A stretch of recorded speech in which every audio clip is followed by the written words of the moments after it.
My name is Lina Ejeilat, and I'm the co-founder and executive editor of youre.com, which is an online magazine and media organization based in Amman, Jordan.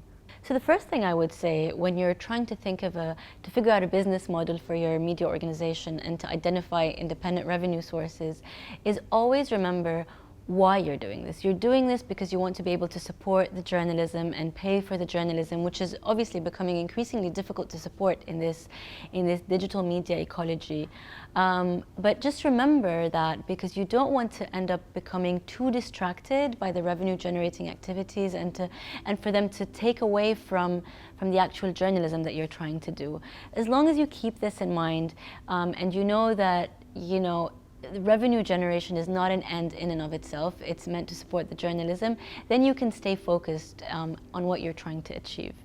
So the second thing I would say is that, you shouldn't get frustrated, and you should keep in mind that there really is no magic formula. There's no easy recipe. And this is not something that only small independent media organizations are struggling with. This is a question that media organizations are still trying to, are still grappling with and trying to find a solution for all over the world. So, so the idea is to experiment strategically and with, with a clear idea of what you're trying to achieve. But just don't be afraid of experimenting and seeing what works and what doesn't. And some things will not work, and others will be promising, and then you can maybe try to take them further.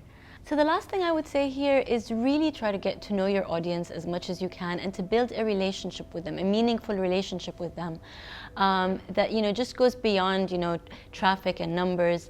At youre, we've tried to do this from the very beginning through organizing debates, discussions, events where we get to meet our readers, where we come into close contact and have conversations with them.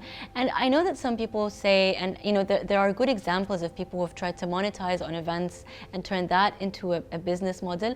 In our case, we feel that it's not about direct revenue from events, but it's more about community building, and it's more about having this face-to-face, intimate relationship with our readers that we're very sure will help us as we move towards building a viable business model that taps on that relationship with the audience.